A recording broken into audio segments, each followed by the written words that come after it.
Total War Three Kingdoms is the pinnacle of the series and may be the most elegant and accessible strategy game available.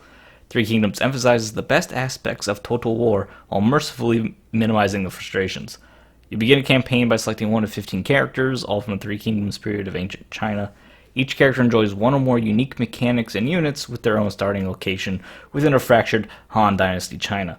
Mission objectives and a few narrative events give you a little context and direction to your campaign, but otherwise you're on your own on how you want to conquer China.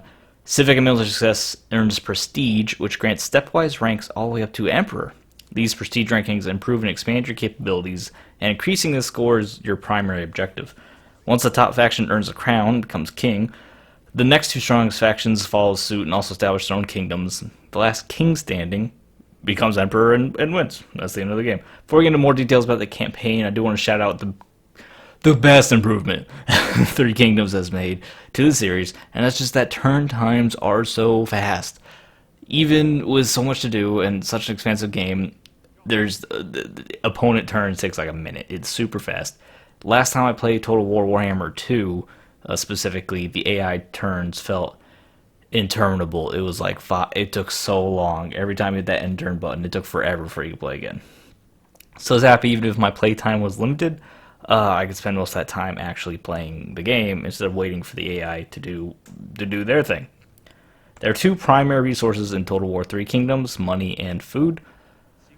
Money is earned through taxation, commerce, industry, and trade. You don't spend that cash to recruit and construct and upgrade, and you should be familiar with the kind of things you can do in a strategy game with money. Like previous titles, buildings take up slots within a settlement, and the larger settlements, they have more slots, so you can build more things. A great UI with really good tooltips make it very clear what you're earning from which and what buildings do and where you're building what. The UI is fantastic in this game at communicating what's going on. It does take a minute to get used to it, just because it's a departure from previous titles, but it doesn't take long. Yeah, once you're used to it, it's very, very clear. Outlying structures to the cities, such as farms and ports, complete the commanderies, which would be, I suppose, equivalent to provinces in other strategy games, and they provide valuable resources, but aren't as well defended as your primary cities. Cash flow can be very volatile. Income rises quickly as you complete structures and your population grows, or a mission with a big reward. And to trade, if you focus on trade, you can make a ton of money in trade, just thousands of gold. I don't know what the in-game currency is called. I think it's just gold, thousands of gold to turn in trade. But also, it can be just as quickly lost because a settlement is besieged doesn't contribute to the fund because it's too busy being sieged. Unhappy characters may demand promotions and bonuses, which can become very expensive. If you need to recruit an army quickly, obviously that sometimes necessary, but very expensive. And that sounds like it has the potential to be frustrating, but you always have clear information in your financial situation, what's going on and why, and how you might be able to handle it. There's always financial challenges to address, but even if you trip up a few turns in the red, it's not unrecoverable. A couple turns in red, some soldiers desert, but then maybe that gives you enough time to reconquer a town, or even if you do lose a town, an army does desert, but then your finances and your upkeep expenses decrease, that sort of thing. So there's always things to do. And it's unlikely for you to be so broke that you're just done with the game. You just lose the campaign. The same fluctuations also apply to food supply. You don't directly spend the food unless you're trading it. It's more of a score of how well you're able to feed people. A high number provides buffs, and a negative number is starvation. It leads to riots and desertion. Again, you can sustain a couple turns in the red because towns and armies maintain their own supplies of provisions, which they will access in emergencies. So you have a little bit of time to sort out hunger crises before everyone just starves to death. So it's that does provide you a little more wiggle room for making mistakes and earn more food, or to handle your food situation, especially if you sometimes just need to buy food. And those provisions I was speaking about, they also feed armies if they're being besieged, or feed towns if they're being besieged, or feed armies if they're on the march in enemy territory. In an unexpected departure from other Total War games, research is absent. Instead, you issue a reform every 5 turns that functions as research to do things such as unlock buildings, structures, bonuses, new units, what have you. I thought that was a little weird at first. It's not real research on research score. You can't focus on research. You can't get research advantage, but ultimately I found it just a refreshing simplification. Just you have a set number of turns, you get a new tech, and then you can focus on what you want from there. You can spread out for a lot of little bonuses or go really hard in one tree to specialize. Is fine. It works totally fine. Diplomacy in Total War has historically been kind of weak, underdeveloped, but in Three Kingdoms it's pretty robust. Other factions' opinions of you are very clear of why they do or do not like you. Those leaders all have personality traits that impact their behavior and opinions in predictable ways. Even their opinions regarding specific deals you're trying to make is very transparent, so you can precisely manage your deal down to the penny to maximize the value. Other factions also come with you with pretty reasonable offers. However, sometimes they grossly misinterpret who's winning a war, so you'll be under no threat from some guy, and then he'll demand you surrender for a bunch of money, and it doesn't make any sense. That's the oddity I've really noticed with the diplomacy system in Three Kingdoms. Like other Total War games, you'll recruit units to form your armies, but instead of requiring multiple turns to train a full unit, a unit is trained instantly, but it's at very low strength that requires a few turns to muster up to full strength, which I like as a little touch. You can very quickly get a small army. The army will grow to be large. You can't just instantly get a massive army, but you can at least get a small army right away. Not enough to do anything offensive, but enough at least to maybe shore up defenses of a town that's about to be attacked. And Three Kingdoms has a diverse selection of units within the categories you'd expect. Swordsmen, axemen, spearmen, archers, cavalry, artillery. You'll unlock new, more powerful units at a rate that really does a great job making you feel like a warlord that's slowly amassing power. You start with militia, peasants, and bandits in the early game, and then you transition to more disciplined regular troops. And at the end game, you get these really versatile and powerful elites. Like, you get these units that maybe they're great at melee and at range, or they're heavily armored, or they do like AoE damage, some really crazy cool stuff at the end game. All those units are color-coded, which is significant because that corresponds to character classes. Each class specializes in a certain unit type, and that can only recruit advanced units of that respective type. So armies are exclusively composed of characters and their personal retinues, up to 6 units per retinue, and 3 retinues per army. And characters absolutely define this game. Just from a fundamental level, this is a game about characters. It's the romance of the Three Kingdoms, and it's about the characters in that story. There's epic stories of great warriors taking on scores of common soldiers in Romance of the Three Kingdoms, and that's reflected in Total War Three Kingdoms. Combat-oriented characters can just take on entire enemy units or engage in these really colorful duels with enemy commanders, and even less combat-oriented characters can still contribute with these fairly strong buffs, debuffs, some passive, some active.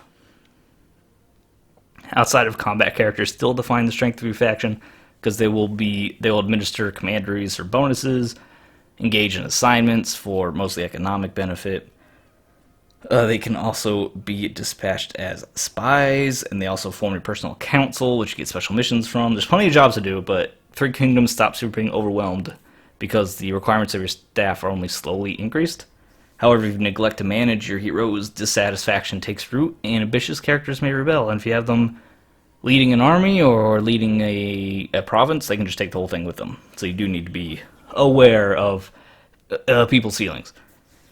Also happy to announce that Total War Three Kingdoms does finally solve spies. Spies are right, they're done well. You can recruit characters to be spies and dispatch them to other factions, and if the target leader recruits the spy, you'll begin to gain access to powerful espionage abilities, and as your character is promoted within that faction, these abilities get much more impactful, and which the process is slow and unreliable. Sometimes your character doesn't get hired, sometimes they just plateau and never get promoted, but that just makes it that much more exciting and satisfying when you pull out some grand deception and like just take an entire army away from your opponent or flip a city without any combat. It feels really good when you get that. It's very exciting. And of course, this isn't Total War without a little violence. Real-time battles return, of course, and they're just exciting as ever. Units clash in detailed environments. The battles look great, control well, UI's clear. Combat in forest is still kind of a problem. Too many trees.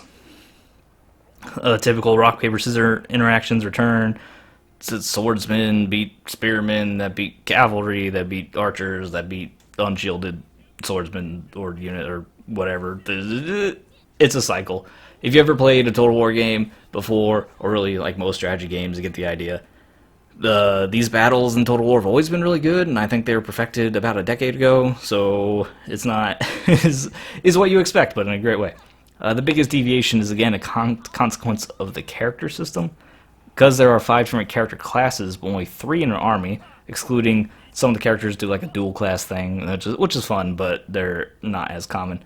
Each army, including your own, has some sort of weakness that skilled characters may be able to exploit, because you can only recruit advanced units of that type. So no army is going to have advanced units of every type. Lastly, characters can challenge each other to single combat, those duels I mentioned earlier. The winner earns a buff for the army, or his retinue at least, and a permanent health boon. So if you have a powerful commander and you can duel and kill an enemy commander, not only do you get the benefit of taking out an enemy general, you also get a big buff for winning the duel. Even weaker characters have a motivation to engage stronger characters because you can reject duels, but Creative Assembly made a really smart choice here. I think really highlights their experience, and it's that if a weaker character engages in combat with a stronger character, they don't get rewarded for winning. Well, they do if that were to happen. But they can get a reward just for surviving for a certain amount of time. If they just hold out for a certain amount of time, they can then pull out of the combat and still get a buff, which I think is a really nice choice. Unfortunately, one last note about battles is that battles at sea can only be auto-resolved. This is done this a bunch before in the series. The series typically avoided naval battles. The auto-resolve is best suited for battles where you have a big advantage, because trying to delegate between closely matched armies, you can suffer huge casualties, and it can really spoil your campaign. Fortunately, naval combat's really rare. It takes place mostly in mainland China, so you'll almost never be forced to delegate. But just be aware, there's not a lot of boat action going on in Three Kingdoms. Lastly, there are a couple other ways to play. If you want to play with others, there are multiplayer campaigns available via server browsers.